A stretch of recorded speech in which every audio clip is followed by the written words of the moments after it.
PM Narendra Modi ने गुजरात में PM गरीब कल्याण अन्न योजना की गुजरात के मुस्तफीन से बातचीत की है। वीडियो कॉन्फ्रेंसिंग के जरिए प्रोग्राम को खिताब करते हुए पीएम मोदी ने कहा है कि हर मुमकिन मदद करना ही हमारा मकसद है। बता दें कि इस स्कीम के बारे में आवाम को बेदार करने के लिए गुजरात में अवामी ताउन तकरीब की भी शुरुआत हो रही है। पीएमजीकेवाई एक फूड सिक्योरिटी वेलफेयर स्कीम है जिसकी शुरुआत पीएम नरेंद्र मोदी ने कोरोना वबा के इक्तिसादी असर को कम करने में मदद मुहैया करने के लिए की थी और इसके तहत नेशनल फूड सिक्योरिटी एक्ट के तहत आने वाले सभी मुस्तफीदीन को भी फी शख्स 5 किलोग्राम इजाफी राशन मुहैया कराया जाता है।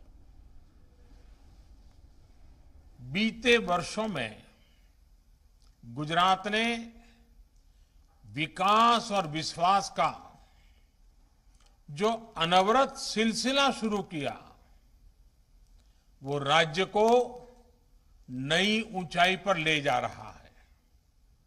गुजरात सरकार ने हमारी बहनों, हमारे किसानों, हमारे गरीब परिवारों के हित में हर योजना को सेवा भाव के साथ जमीन पर उतारा है। आज गुजरात के लाखों परिवारों को पीएम गरीब कल्याण अन्न योजना के तहत एक साथ मुफ्त राशन वितरित किया जा रहा है। ये मुफ्त राशन वैश्विक महामारी के इस समय में गरीब की चिंता का काम करता है, उनका विश्वास बढ़ाता है।